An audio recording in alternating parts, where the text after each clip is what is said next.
நடுவர்களே, மூரா அவர்கள் மிக அருமையான ஒரு பாட்டை சொன்னார். மிக அருமையான ஒரு பாட்டு. அங்கு இலங்கையிலே போர் ஓய்கின்ற பொழுது, காஷ்மீரிலே அங்கு வெடிகுண்டுகள் வீசப்படாத பொழுது, காவிரியும் கங்கையும் சேர்கின்ற பொழுது, வெடிகுண்டுகள் எல்லாம் பூச்செண்டுகளாக மாறுகின்ற பொழுது, உன் மடி மீது தலை வைத்து படிப்பேன் என்று சொன்னார். மிக அருமையான வரி மூரா அவர்களே, மிக அருமையான வரி. ஒரு நல்ல கவிதை எனக்கு கொடுத்திருக்கிறீர்கள்.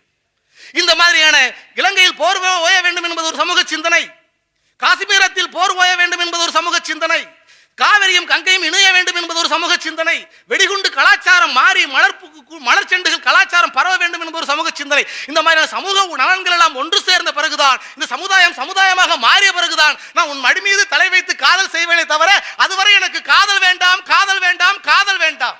அதைத்தான் நடுவர்களே சொல்லுகிறது அந்த பாட்டு. போய்விடுவார் நடுவர்களே, போய்விடுவார். ஏன் என்று சொன்னார், முதலே சொன்னார், இந்த மனிதன் அதான் முதலே சொன்னார், மனிதன் மனிதனாக இருக்க வேண்டும் என்று சொல்லி. இந்த முதலே இந்த பட்டிமன்றத்தை பாட சொல்லி இருக்கிறேன். மனிதன் மனிதன் எவன் தான் மனிதன்?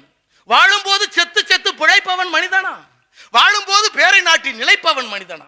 பிறருக்காக கண்ணீரும் பிறருக்காக செந்நீரும் சிந்தும் மனிதன் எவனோ அவனே மனிதன். மனிதன்